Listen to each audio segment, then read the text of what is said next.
Over the course of 20 years, I've had the exceptional opportunity to watch over 10,000 startup companies. Some of these businesses are well-known brands that have achieved success and profitability. Others, however, never survived managing the first real crisis that crossed its path. It seemed as though they were engineered for failure. Those failed companies have almost all followed a fairly narrowly defined set of principles that caused their ultimate collapse. The principles of entrepreneurial business failure are the topic of this video and playlist. Information on how to succeed in business can be found almost anywhere, but this video explains one of the basic, easy mistakes that any entrepreneur or small business owner can make to turn their venture into a complete mess that will almost certainly end in failure. In fact, these tactics can be applied to such an extent that a company, even one that seems to be profitable for a long time, is ultimately guaranteed to fail completely. The bad news is that too few entrepreneurs really know how to identify these fail-proof landmines to business failure and are left to stumble upon them unknowingly. Have no fear, obedient viewer. This video will enlighten and enable you to apply these principles anytime you want, enabling you to intentionally destroy a flawless business rather than by mistake. Or I suppose you could also use this book to help you avoid them entirely, which could make your business more likely to succeed. That is, if you are into that sort of thing. Please like this video and subscribe to this channel for more of this content. Stupid thing. Number 1. Plan to fail. Or was that fail to plan? I can never keep those straight. It doesn't really matter. I have always been amazed and amused at how many people start a business with an idea, but with no vision. They are very different concepts. The idea stage of business involves the conceptual, creative, inventive, gestation, and birthing process of a new product or service, and can give birth to other equally exciting ideas. However, the idea will always be a failure all by itself. It takes a very real sense of vision to turn an idea into something worthwhile. Your vision is all about execution. It is about seeing precisely how the company is going to get from here to there. How to transform an idea into bottom-line profit. Seeing what it is going to take in terms of time, finances, systems, and human and other resources to pull it off. All of this presupposes that somebody knows exactly where the company's there is. You might be surprised at how many entrepreneurs don't know where their there is. And when that is the case, they are not unlike Alice in Wonderland asking the Cheshire Cat for directions. Would you tell me, please, which way I ought to go from here? That depends a good deal on where you want to get to, said the cat. I don't much care where, said Alice. Then it doesn't matter which way you go, said the cat. So long as I get somewhere, Alice added as an explanation. Oh, you're sure to do that, said the cat. If only you walk long enough. I have seen this approach taken by many bright business people. As long as they get somewhere with their idea, the details, it seems, can work itself out later. I recall several years ago meeting with an inventor who had discovered a new technology that made air conditioning much more energy efficient. He had a very convincing presentation. It seemed like a great idea, and he was very much a self-described idea man. More about that later. But he had no concept of what he wanted to do with it or how he would take his idea to market. He didn't know if he wanted to manufacture it himself, which had its own set of planning challenges, or license his ideas to others. He hadn't thought about either protecting his idea from others or of protecting himself from his idea, which we'll get to later. He had no clue where or when his profits might appear. He had no map whatsoever for his idea. He formed his company in 1993 and dissolved it by the end of 1994. He lived in an entrepreneurial wonderland that would have made Alice proud. His somewhere ended up being nowhere at all. Another business owner I know operates in a very competitive market. He is extremely intelligent and technically capable. In fact, he may be too technically capable. He has invested a tremendous amount of time and resources in developing a number of cool, high-tech services, I call them toys, that none of his clients are asking for. But he seems to impress himself with his technical prowess. He has built a sizable market share in his industry by essentially giving away his services. As a result, his valuation is based on the exclusive nature of the toys he has developed and the number of clients he has, not on company profits, because there aren't any. The internet bubble burst of the late 1990s was a testament to the failure of this business model, resulting from people having plenty of ideas and no ultimate vision. The ability to start and manage an ongoing business with the end results in mind is the essence of good business vision. But this ability does not simply allow the company to focus on distant results while ignoring all the interim necessities. Instead, this vision provides the company with a moment-by-moment roadmap of what is needed right now for the company to produce the eventual results it seeks. It allows the company to prioritize the things that really matter now, and it always focuses as much on today's results as it does on next year's. Jeffrey P. Sudikoff, founder of IDB Communications Group, said this: "An entrepreneur knows that a startup needs to focus on little things, not the global strategy, not the big plan. A startup needs cash flow, not a corporate infrastructure. A startup needs sales staff, not fancy office space and computer systems." A business leader with this vision understands the truth of Sudikoff's remarks. "I wish I had a nickel for every startup company I have seen that focused attention on office furniture, computers, and nice pictures on the walls instead of on where their next sale was coming from." Having a true vision of where you are going, and exactly how you will get there from here avoids both of these problems. All great leaders have this type of vision, whether they are leaders of business and industry, institutions, or nations. Moreover, successful leaders can communicate that vision to others, who then not only share in it, but then take ownership in it. Without this type of vision, the entrepreneur truly, although inadvertently, plans to fail. This failure reaches out and touches every aspect of a new business and contributes to every component of business failure, which is why I am leading off with this principle.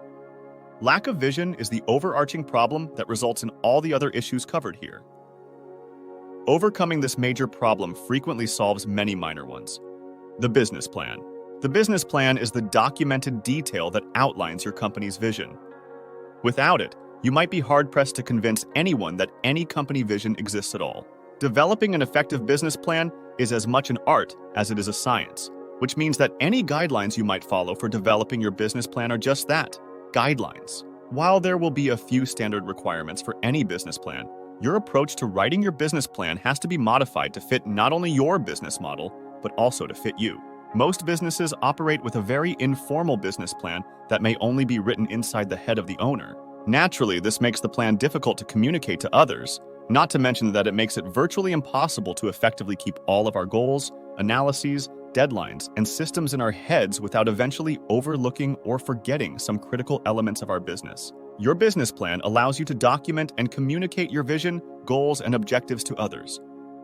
It also represents a significant commitment to and focus on achieving results.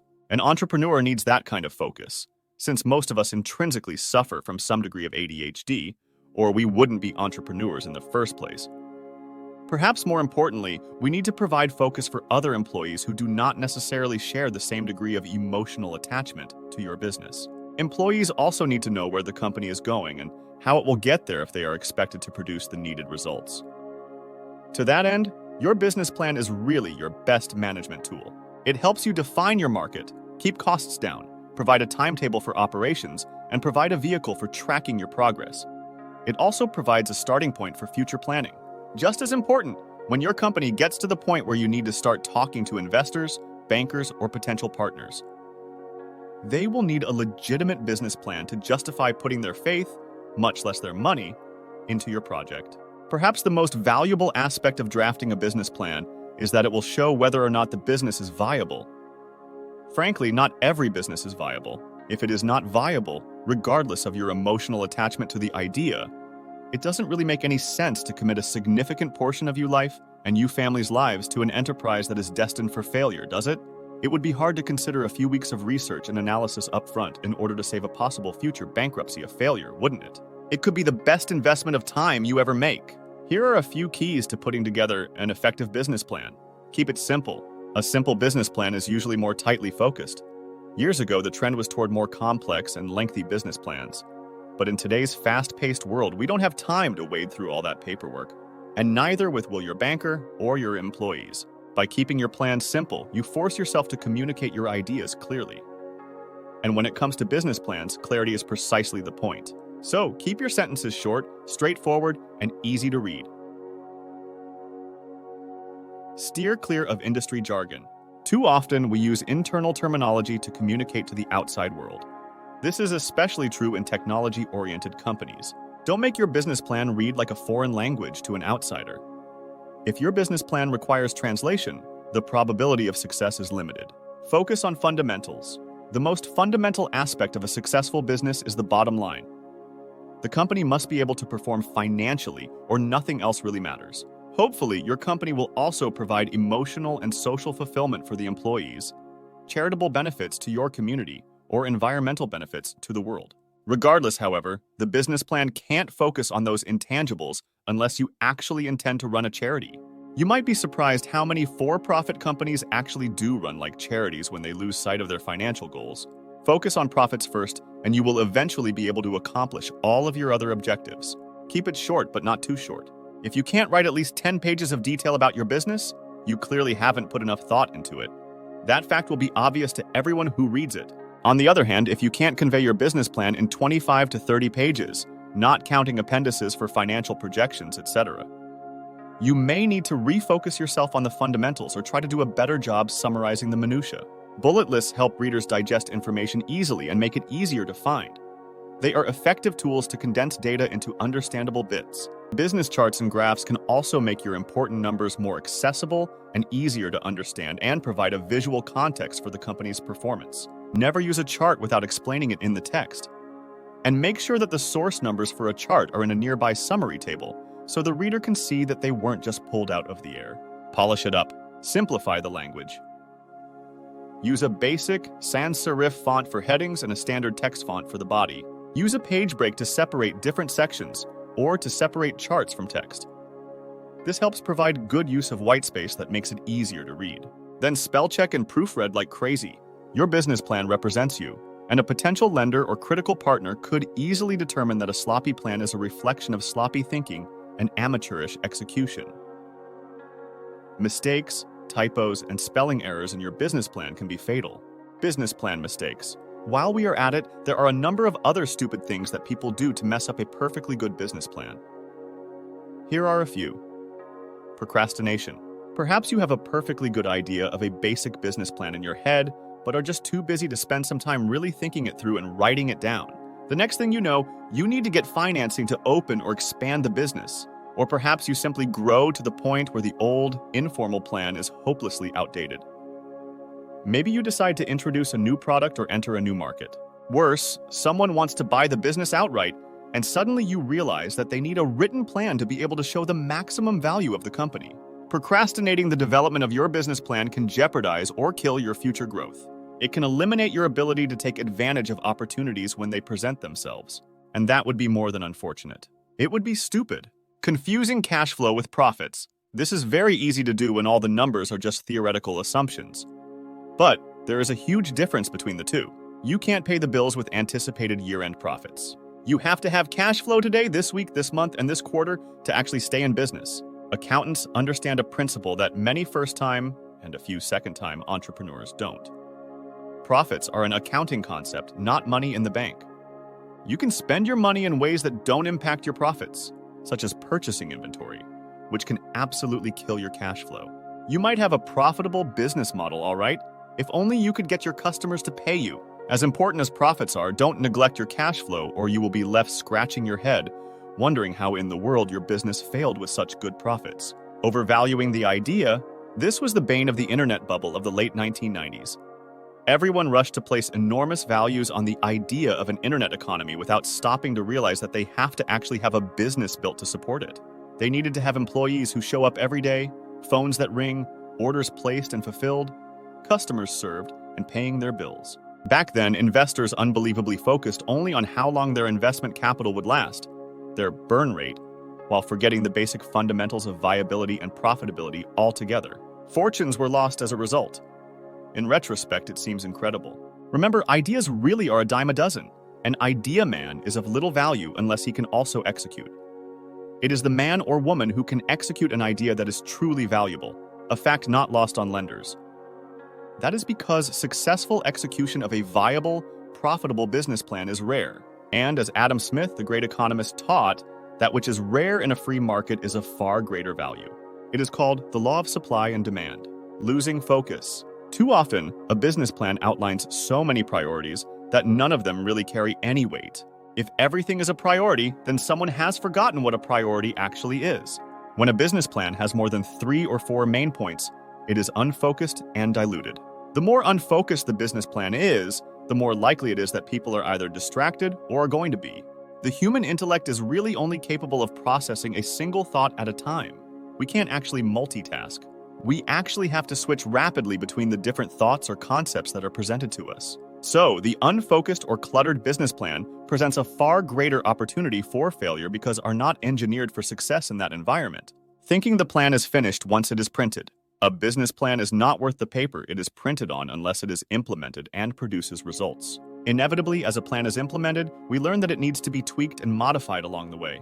Sometimes we have to recognize that our written dreams need to be modified as the result of our experience. No matter how well thought the plan is, portions of it will almost immediately be replaced as soon as implementation begins. This is why a business plan is never really finished as long as the business still operates. It is a living, developing, changing document that reflects the business realities of today.